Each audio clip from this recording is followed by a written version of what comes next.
Surpoids, un médecin recommande un test à l'aide d'une ficelle plutôt que l'IMSI plutôt que de se baser sur l'indice de masse corporelle. Un médecin et journaliste britannique suggère d'utiliser une simple ficelle pour jauger son degré d'obésité ou de surpoids. Explication. Dans un article publié dans le Daily Mail, le Dr Michael Moseley, médecin et journaliste britannique, a expliqué en détail ce qu'il reproche à l'indice de masse corporelle, IMSI, et a fortiori ce qu'il reproche aux études se basant sur cet indice. Bien qu'il donne une indication sur la corpulence d'un individu, l'IMSI serait un mauvais indicateur quant au surpoids et à l'obésité, car il présente plusieurs failles.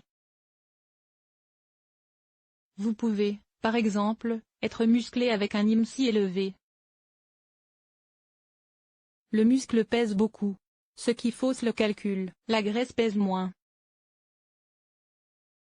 Et pour cette raison, vous pouvez être assez léger, avec un faible IMSI, tout en ayant beaucoup trop de graisse corporelle, en particulier de graisse intestinale, a détaillé le Dr Moseley. Pour savoir si l'on est ou non en surpoids et donc menacé par des problèmes cardiovasculaires et métaboliques, le médecin britannique conseille de se munir tout simplement d'un bout de ficelle.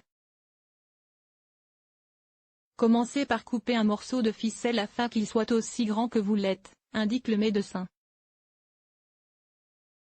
Ensuite, pliez ce morceau de ficelle en deux et essayez de l'enrouler autour de votre taille, ajoute-t-il. S'il est impossible d'en joindre les deux bouts, alors cela signifie que l'on présente une trop grande surcharge pondérale au niveau du ventre, ce qui est néfaste pour la santé.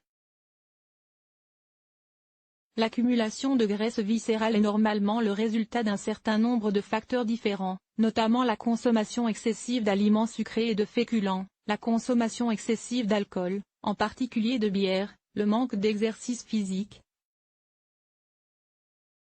le stress, le fait de mal dormir et, bien sûr, la génétique, souligne le Dr Moseley, ajoutant que certaines personnes ont davantage tendance à prendre du poids au niveau du ventre que les autres. La bonne nouvelle, c'est que des études ont montré que la graisse viscérale répond bien au régime de perte de poids et à l'exercice physique, a tempéré le Dr Moseley. Source: The Daily Mail.